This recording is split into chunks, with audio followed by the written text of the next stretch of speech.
Ever worked for a boss so crazy they felt like a sitcom character? Let me tell you about mine. When I moved to America at 21, my first boss felt like a character pulled straight out of a sitcom, somewhere between Michael Scott from The Office and a chaotic whirlwind of absolute madness. Let's call him Mr. K, an Asian American man who turned every single workday into a carnival of absurdity. For starters, Mr. K had this bizarre obsession with potato chips. A guy in a company truck would swing by and give him free bags, and mid-conversation, whether he was firing someone or explaining a project, he'd stuff his cheeks with chips like a squirrel, and then offer some to everyone around him. Speaking of firing people, the way he dealt with workplace drama was unique. Once, a coworker screamed something blatantly racist at me, and instead of a formal HR process, Mr. K just stormed over, grabbed her by the arm, and literally dragged her out the door. But it wasn't all seriousness with Mr. K. He loved nicknames. One coworker, a petite woman with wild, curly hair, became Cub,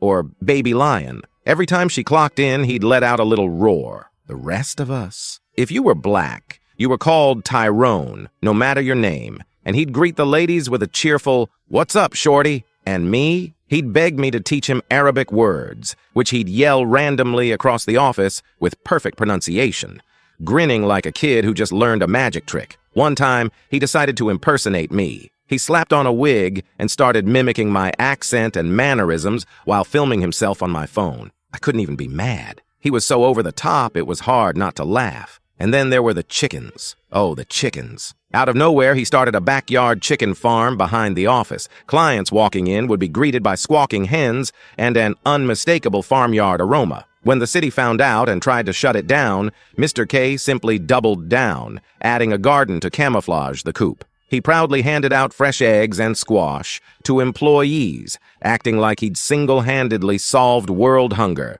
But perhaps my most scarring memory involves the day he asked me to help slaughter a chicken.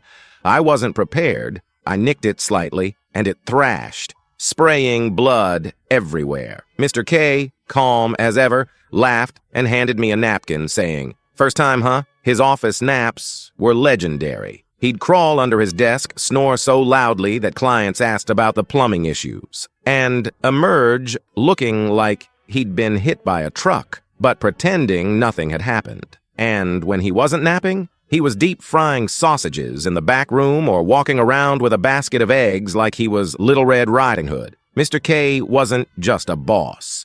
He was an experience, a story, a walking meme. If you've ever had a boss you thought was out of this world, trust me, they've got nothing on Mr. K.